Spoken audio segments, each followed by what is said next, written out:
What's up, everybody? You watching On Air with Nick Java, the Nick Java podcast. Pleasure to be here with you guys today. Today's a big day. Tuesday, March 12th, we had Robert Hur and Jim Jordan talking today about the Biden classified documents that Joe Biden illegally stored when he was vice president. Now, as we all know, anybody that's following the story, a president has access to classified documents. Now, the issue with this is Biden had these documents when he was vice president or in the Senate.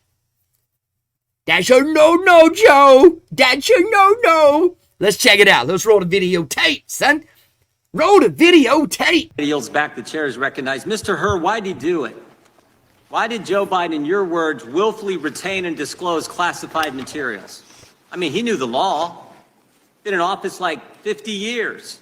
5 decades in the United States Senate, chairman of the Senate Foreign Relations Committee, 8 years as vice president. He got briefed every day as vice president. He's been in the situation room. Yeah, he has. In fact, you know he knew the rules because you said so on page 226. President Biden was deeply familiar with the measures taken to safeguard classified documents. And Joe Biden told us he knew the rules. Mr. Armstrong said this earlier. Joe Biden was deeply familiar with it. You're exactly right, because he told us when Jack Smith goes after President Trump, Joe Biden says, how could this happen? What data? Jim Jordan's grilling it, man. Compromised sources and methods. It's irresponsible. So Joe Biden knew the rules. You know he knew the rules. And Joe Biden told us he knew the rules. So, Mr. Hur, why did he break them? Yeah, how do you come to that conclusion? Congressman, the conclusion as to exactly why the president did what he did is not one that we explicitly address in the report. The report explains my decision. See what I'm talking about? Dodging. That no criminal charges were warranted in this matter. Dodging. I think you did tell us.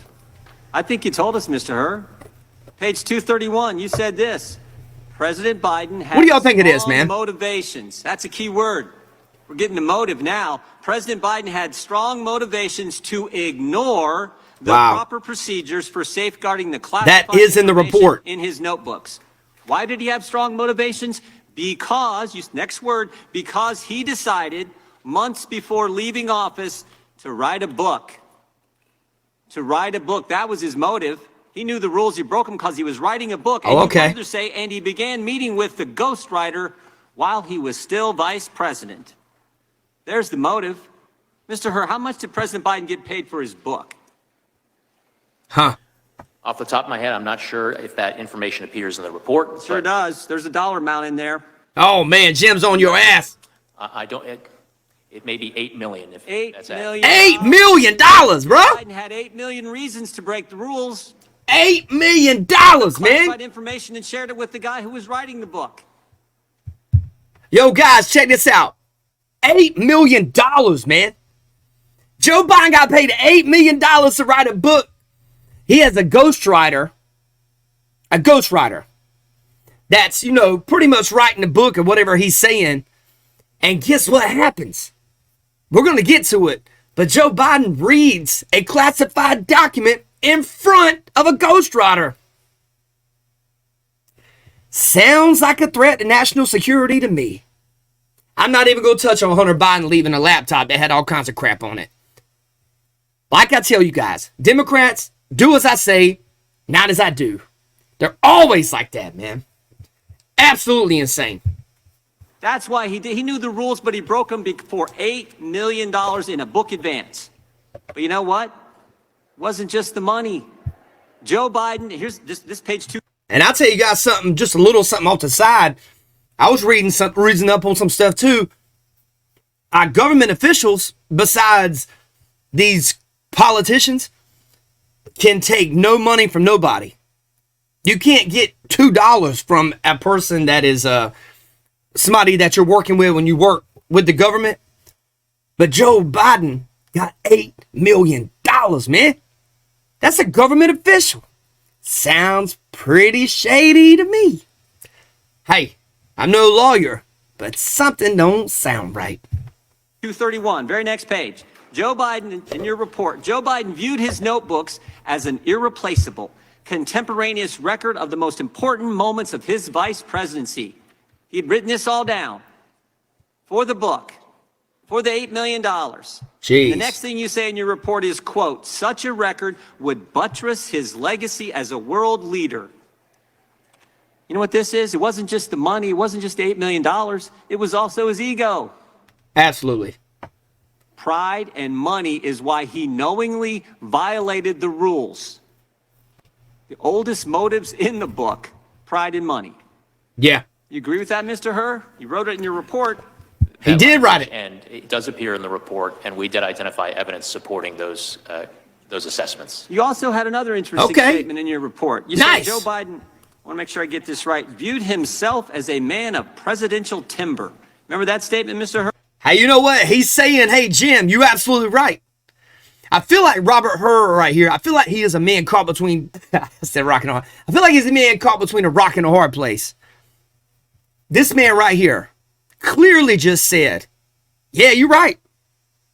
Joe Biden did that shit. I'm fine with people doing things, but let's keep it even playing field.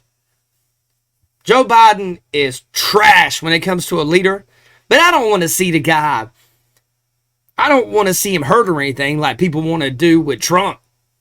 I don't want nothing to happen to that guy. Look at this crap. Robert Herr is a man that is between a rock and a hard place. He knows some. We don't, man. I believe that does appear in the report, at least in the executive summary. I think this is interesting because here's the scary part. Page 200. It is interesting, Jim. I said this earlier in my opening statement. Page 200. Joe Biden, this is a quote, Joe Biden risked serious damage to America's national security when he shared information with his ghostwriter. He did, man. With his ghostwriter, the guy who was helping Joe Biden get $8 million. Jeez. You know, by the way, Mr. Herr, what did that ghostwriter do with the information Joe Biden shared with him on his laptop? What did he do after you were named special counsel? Chairman, if you're referring to the audio recordings that Mr. Zwanitzer created of his conversations with exactly Mr. Biden, what I'm referring to. He slid, if I remember correctly, he slid those files into his recycle bin on his computer. Tried to wow, evidence, didn't he? Correct. He tried to destroy evidence. Helping Joe Biden get the $8 million. The $8 million Joe Biden had used the motive for Joe Biden to disclose classified information, to retain classified information, which he definitely knew was against the law. When you get named special counsel, what's that guy do?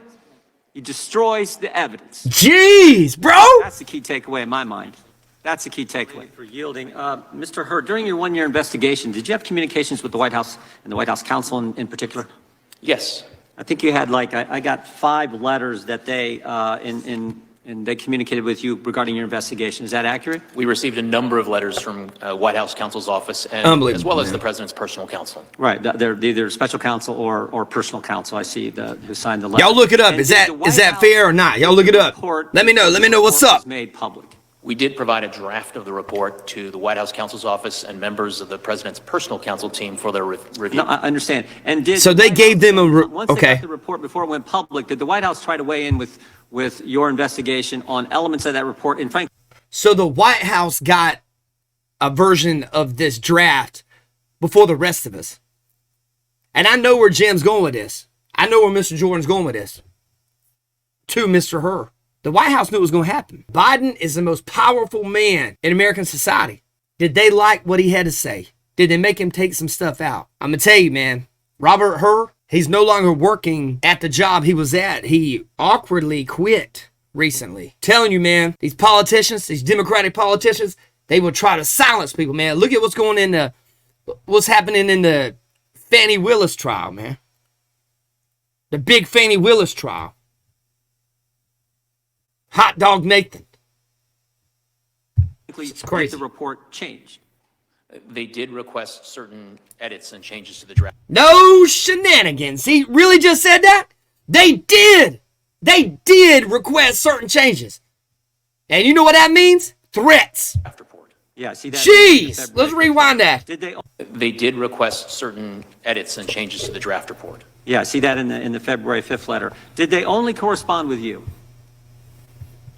I'm sorry, Congressman. Are you asking if they corresponded with anyone else on my team? Once you gave the report to the White House, yes, unbelievable. They saw changes. I have one letter here that's addressed to you on February 5th, and they said, we're pleased that after Robert Hur is investigating, you've in between a rock and a hard they place. respond to the He's report. trying to be straight up. They disagree with your, They got their claws in him, man. some of the things you had in your report, namely the fact that the president's memory was not very good.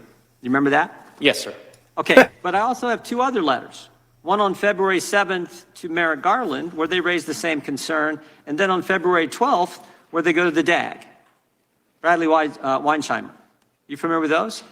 I am familiar with those letters. Bradley Weinsheimer is an assistant or associate deputy attorney general. Right, Associate DAG, the ADAG, right? Yes. And Merrick Garland, of course, is the attorney general. So Yes, you're he familiar is. with the fact that they went over your head? They were certainly entitled to write whatever letters they wished to Mr. Weinsheimer and to the attorney general. I Jeez, just find that man. interesting. You know, the White House they're communicating with you throughout this one-year investigation, and then the White House says, "Oh, we're going to go to the principal's office, and we're going to talk about Mr. Hur's report."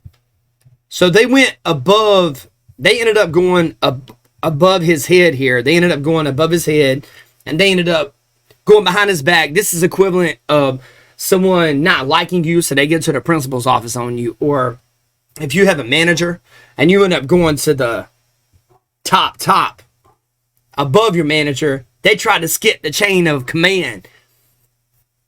A lot of corruption going on when it comes to Biden. Lots and lots and lots and lots of corruption going. I think Robert Hur is probably a decently stand-up individual.